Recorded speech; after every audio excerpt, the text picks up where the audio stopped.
friends, welcome to Circuit Info YouTube channel. In this video, we will explain complete 3-phase motor control circuit step by step, including meters, MCBs, start and stop logic, and protective device. Whether you are student or electrician or engineer, this video is for you. Let's start from the input supply section. Here we are using 4-pole MCB, one for each phase R, Y, B and neutral. This protects the entire circuit from overcurrent and short circuit. From here, the power flows through the current transformers, which are used to sense the current of each phase and send it to the ammeter. Now we come to the monitoring panel. We have one ammeter to measure current, one voltmeter measure voltage, two rotary selector switches. The ammeter selector lets you select which phase current you to read. Similarly, the voltmeter selectors lets you select line to line voltage or line to phase voltage, neutral voltage. This is a smart way to monitor all 3 phases using single meter.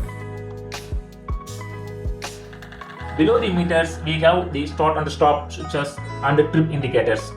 Pressing the start green button energizes the control circuit and turn on the motor. The red stop button breaks the circuit, turn off the motor. The trip lamp turn on when there is overcurrent or overload or alternating the operators. This gives you full manual control with the visual feedback.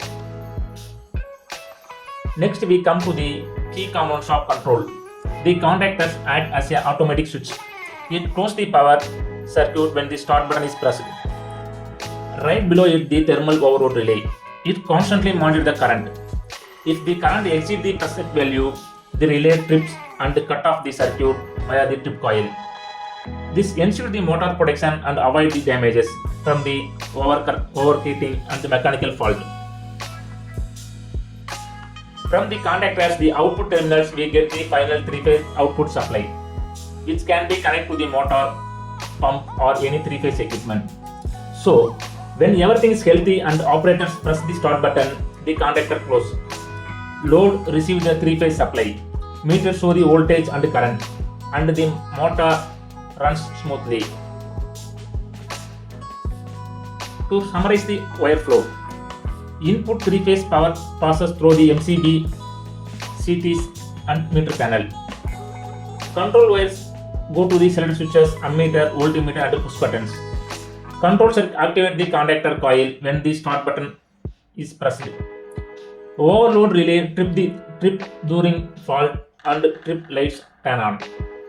Final 3-phase output is controlled by contactor and protected by the relay.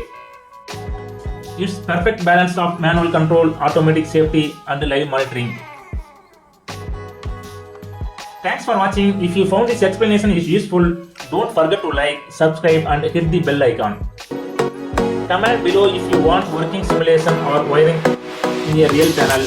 See you in the next video. Thank you.